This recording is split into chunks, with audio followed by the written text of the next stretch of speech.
Good afternoon, everybody. Welcome again to another episode of Disability Landscape. I'm Charlie Brose. I'm here with our co-host here, Mark Knutson, and he's got a nice guest today, who we both kind of know from some old sports days. Mark, go ahead.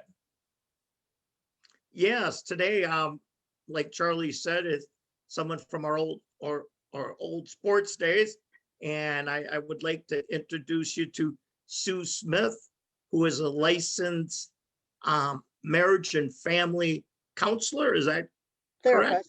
Therapist. Okay, Yep. therapist. So welcome, Sue. Thank you. Good to be here.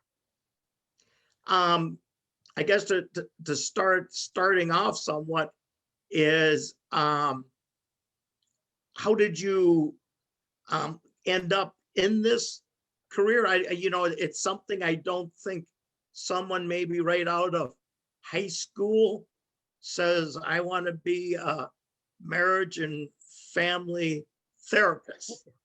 No, I don't think they do, unless, it's in their family or somewhat. Right, yeah. Anyway, how I got to it, long story short, was a little bit at a time.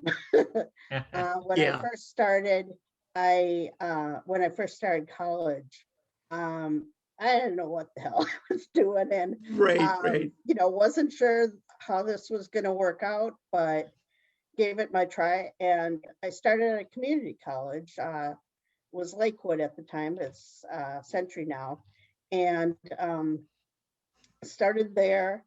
Went 2 years, went pretty well. So they encouraged me to look at a bachelor's degree. And so I got a bachelor's in human services, which I thought at the time, and whatever, that's all I needed to be a counselor. And Oh, gotcha.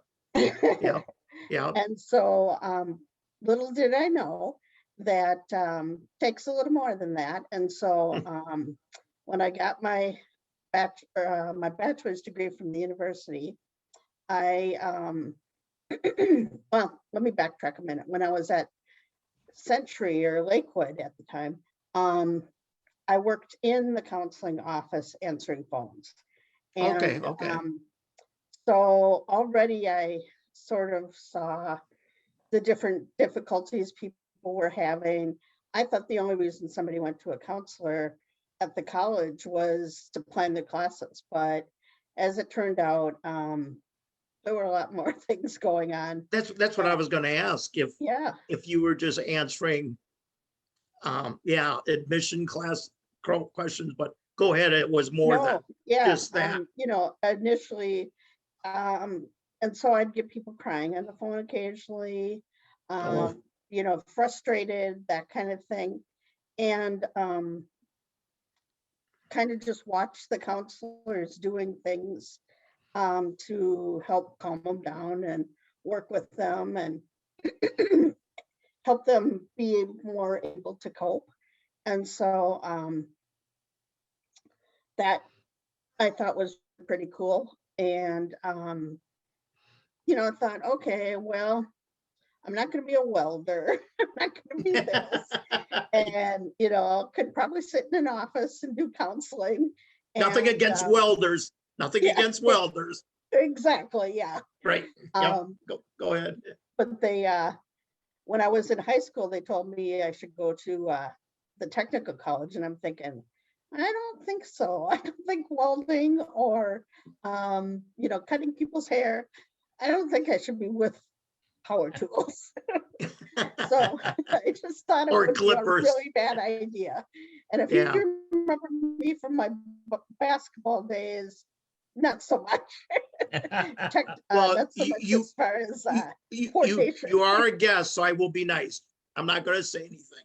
You're not going to say anything. Well, that is nice. So anyway, so I went to the community college and found out, that I could go to the U and get my bachelor's degree. So I went to the U, and that was actually a good time for me because I had never lived on my own. So I lived in the dorms, and So that was a good opportunity for me. And then, so moved on from there, got my bachelor's degree, realized that my career opportunities were somewhat limited still. So after, maybe 2 years away from school, I went back and got my master's degree and worked at North Hennepin Community College in the West for 28 years. About halfway through that, I decided, I want to do some more hardcore counseling kinds of things, therapy, working with somebody for a longer term. Oh, So I went gotcha. on Yep. and got my master's in marriage and family therapy. Okay. So that's kind of the history of how I got into it anyway. Right. And you're listed as doing emerging adults. What is the focus of that kind of counseling or therapy? Is there a particular focus there? Well, it can be a lot of things, but if you think about emerging adults, and I like to have specialties of adults with mental health issues or disabilities. Okay. If you think about that age group, it's a lot of discovery and figuring out what you can do, what you can't do, what are your strengths. So a lot of that. So that tied in with my career counseling that I did. But then also there's a lot of difficulties with mental health issues, drug use, Sure. just a lot of relationship issues, figuring out, okay, I'm 18, but I don't feel like an adult. I Yeah. don't have the experience to call myself an adult. So kind of moving clients and young adults from that exploring stage to feeling more confident as an adult. And, Okay. the secret is we never feel 100% confident Yeah, as an I adult at still times, feel pretty childish so some days myself. So exactly, yeah. um, so you're based, a lot of it is, are you trying to help them maybe decide on their own path? Is that how we can Mhm. kind of describe it? Help them with their path. And a lot of times it's a case of something's getting in their way of being able to move along on their path. And so we talk about, how can we help you? Maybe you have anger issues. How can we help you resolve that so that you can go on to school Sure. or go work in a job for more than a week before you get fired? That kind of thing. Yeah. Yeah. Looking at that, or a lot of young adults these days have a lot of anxiety and Sure. depression, and those are areas where I help them, looking at ways that we can learn strategies to get beyond those, the anxiety, the depression, traumas that they might have had. Um, Sometimes trauma might be involved with what caused a disability, or it might be other things. So working with them on that. And, even with um, an individual who is, who has a disability and around that age of 17, um, 18, even, a few years younger, it's a difficult time starting to think about being an adult and being, Mhm. out on yourself. I would imagine, you've Yep. noticed too, and I noticed it quite a bit with Mm. wheelchair basketball.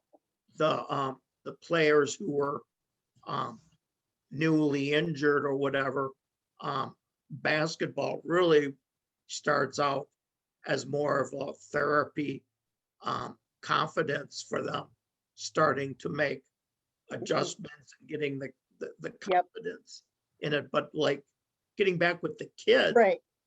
when I coached Mhm. the junior youth program, so I was I was coaching high school kids, and each year we had a tournament out at Camp Courage, or even whenever our first road trip came up each year and we had new kids, Sure. I mean, it was just a big impact on 'em, because for some of them, quite a few of them, it was their first time being away from mom and dad. Yeah, yeah. And actually, when I started wheelchair basketball, there wasn't a junior team, or Right. it wasn't doing much. And Same so here. I would, Yep. I started on the women's team, and so the rest of the team was, probably 10 years older than me. And so, Yes, um, yes. There was a yeah, couple of you ladies that were fairly young, playing right. with ladies who were 8, 10 years, if not more, Mhm, older than right. you. Yep. And so, we had that mentorship, which is really nice. Yep. Of, when something happened related to your disability and you felt, horrible and everything, to have somebody come up to you and say, hey, don't worry about it. This happens to all of us. And you just move on, and definitely got you know, the idea of stuff happens and you move on. That whole attitude of you can't let it stop you. Yeah, yeah. Because You know, I was just gonna say real quickly, just finishing up with the kids basketball. We had a player who was one of our top players, but he didn't follow some of the rules. So the next game, we didn't start him, and I was a little concerned mom and dad would be a little upset because I didn't really know if they were that competitive. But what was nice is before our game started, I went and told them, I said, hey, such and such came in late or whatever they did, your kid's not going to start. And the parents looked at me and said, oh, don't worry. This is exactly what he's here for. yeah, To know yeah, there are. So I was like, okay, that makes consequences. it a little easier. I didn't think I would get a Yeah, problem, but I was glad to hear what their intent was really for right. him to be on the team in that. So Definitely, yeah.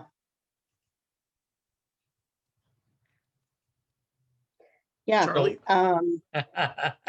definitely a case of you learn what you need to know, because life isn't always everything you want it to be, just because you have a disability.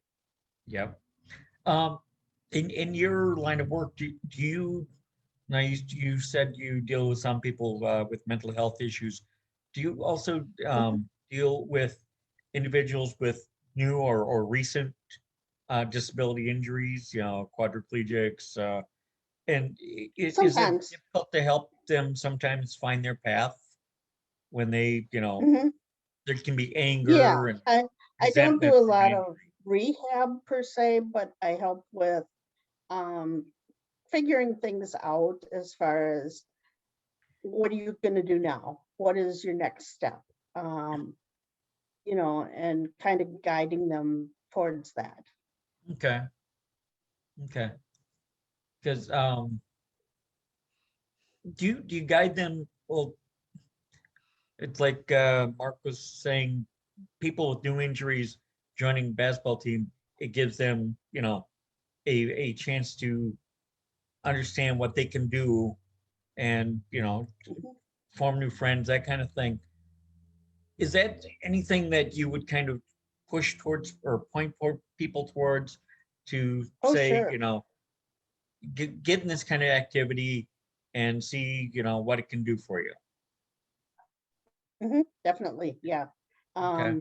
I count my basketball days as probably my greatest, if not not the greatest, almost anyway, my greatest teacher, because I learned so much about yeah, um, dealing with difficulties, and also realizing where my strengths were, and you know, things can always be worse or more difficult, and you have to use what you have, Okay. whether it's what you were born with or what you have grown up with, or what you have currently after your disability onset. I know for yeah, for basketball, exactly. I mean, you just have to appreciate what you can give to the Yeah, team and focus on it. And at the I same was side, great at getting the water. right? Yeah. In fact, I was I was really glad to be able to give up my chair once during the game. One of our big guys wiped out all the spokes on his chair. Oh, So gee. it was going to take longer than, because you get 2 minutes for equipment timeout, and Yeah, it was going to take longer than 2 yep. minutes. So um, my coach looked at me, he said, Mark, so there I am thinking, oh, Get great. out of your I'm chair. starting to whip off my warm-up jacket, ready to go in. And I don't even have one arm out of the jacket yet. He says, get out of your wheelchair. We need it. So, I think I the mean, exact same thing happened to me when our coach said, Sue, sit on the bench. right. The And it's so, actual bench. it's so And embarrassing afterward because you your need the chair's chair. taking a shot. Yeah. Yeah. And it was like at nationals or something, I remember. Oh, was it? Yeah, mine. I Yeah. didn't actually think I was going to be going in, but I knew Well, that let me time just wasn't of essence. say that Coaches are Go cool. ahead. you ladies made a few more nationals than us men. Okay, but the Yeah, one and thing, actually I played what's that? earlier in the women's league developing, so there weren't as many teams at the time when True. I was playing. Right. Yeah. The but the thing I enjoyed about it is just um not only seeing all the different personalities of disabled individuals, because um Mhm. you saw the real competitive ones, Yep. and growing up as a kid, even a teenager, you go and you do sports, but it's it's kind of the fun. But when Yeah. you become adult and you can see how some people get a little too too Yeah. competitive, but you see all the different personalities, and you're like, well, this is interesting. But at the same time, I'm like, well, it shouldn't surprise me. I mean, we're all people. Yeah, exactly. Well, I had more than one ball bounced off me so that they could have a turnover. Oh, yeah. Yeah. Yeah. So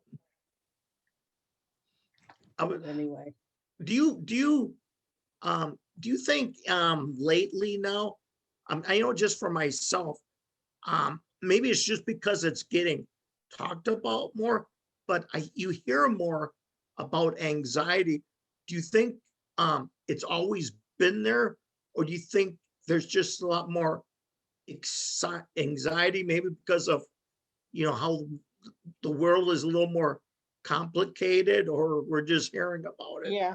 Well, I think since the COVID and working with or dealing with that, everybody has been stretched as far as their abilities to deal with the uncertainty of the world. And I think partially because of that, um, that anybody that had anxiety previously, it's more apparent now. Oh, yeah. And young adults, more than they have in the past, are asked to deal with changes like on a dime. You're going to classroom and now all of a sudden you're going back home and you have to do Zoom.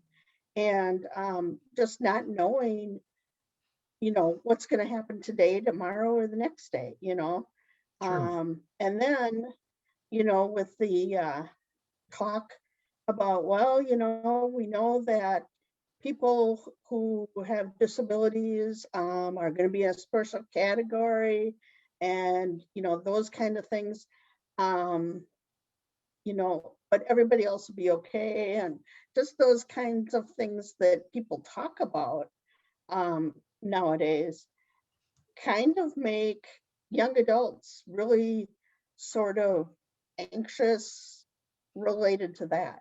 But Sure. even if we didn't have that, the stuff that goes on around it, with school, with work, that kind of Yeah, thing, a lot of the part-time jobs are gone, Well, that the right. kids used to have.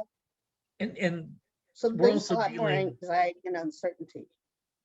we're also dealing with something that, years ago I only thought existed in dogs is separation anxiety.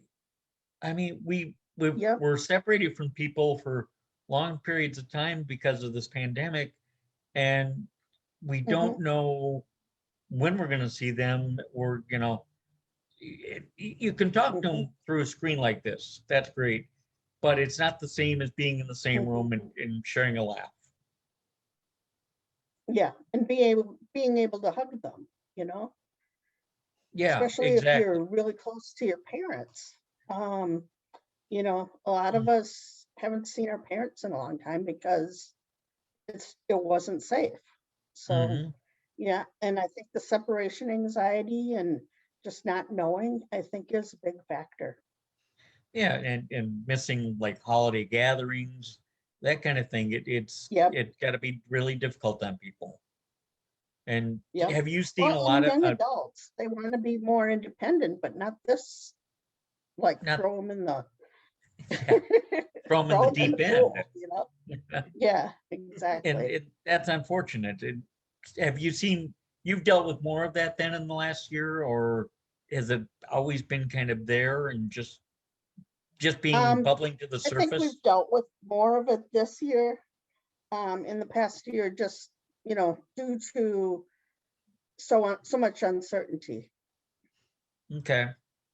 Because a couple of months back, we also spoke with the executive director with NAMI in Minnesota here, Oh, and yeah. yeah, they said that a need for their services have certainly increased over the last year, and Hmm. it is a matter of this pandemic just taking people in directions that they haven't ever thought they would be. And Right. Yep. we see the rebellious with the people that no longer want to wear masks and that kind of thing, Hmm. and we see the people that sincerely haven't left their home in a year. Right. Yep. And one of the things that I have been doing, is I partnered with Minnesota Online Therapy, and we are providing, or Minnesota Online Counseling, I'm sorry. Sure. Um, and we provide the online therapy. Um, and a lot of students, because, or young people, because of Zoom and things like that, are comfortable seeing a therapist online. And Sure. so I try to provide that as much as possible. Okay. Looking, we should probably talk more about your emerging adult counseling. As far as your services, you have, you know, depressive disorders. We've touched on the anxiety, and then parents and Mhm, families of emerging adults, I should say. mhm. Can you touch a little bit on the services you have for like emerging adults with depressive disorders? Sure. Someone with a depressive disorder, we try to, first of all, determine the Mm, things that they're doing that is keeping them depressed. The things that we usually recommend, a lot of them are difficult nowadays. We recommend people get out in the sunshine. We may Yeah. recommend that people, connect with other people. some of that they can do, but some of it they can't. And so we look at what are the things you can do. You can eat well, you can get enough sleep, that kind of thing. You can Zoom or do even phone visits with people that you care about, just to get them connected and, not sitting at home alone all the time. Because that's a big thing for a lot of people is they may see caregivers, but a lot of them don't see people on a daily basis. Sure. And so, we try to connect that. The So- end of, So Sue, just kind of wrap this go up. ahead. Moving to virtual visits and counseling like that, has that been an adjustment for you? I mean, how does that work in your world, It If you're used to actually sitting works face really to face? well for me because I was having some health issues myself Okay, and having lots of doctor appointments and things like that. But if I wanted to do a session with somebody, I can fit that in more Right. easily than going into an office to fit it in. And it works Okay. for people without who don't have ability to get to appointments or transportation. Sure. The online visits really work well. Do you think it will continue after COVID? Do you think part of your business will stay do. on? I do. I think that a good part of my business will stay online. I think people got used to it. People with disabilities are able to Right. see their doctors Yep. virtually. And Yep. I think a lot of them will stick to those virtual appointments because they don't take 2 hours to do an appointment with all the transportation. Sure. Right. With And, some and for what you're medical transportations and stuff, you have to plan your day. So right, and for what you're doing, it's the Mhm. verbal communication. It's not like a doctor's appointment where you need to show them right, Yeah. something and that. right, So, yeah. okay.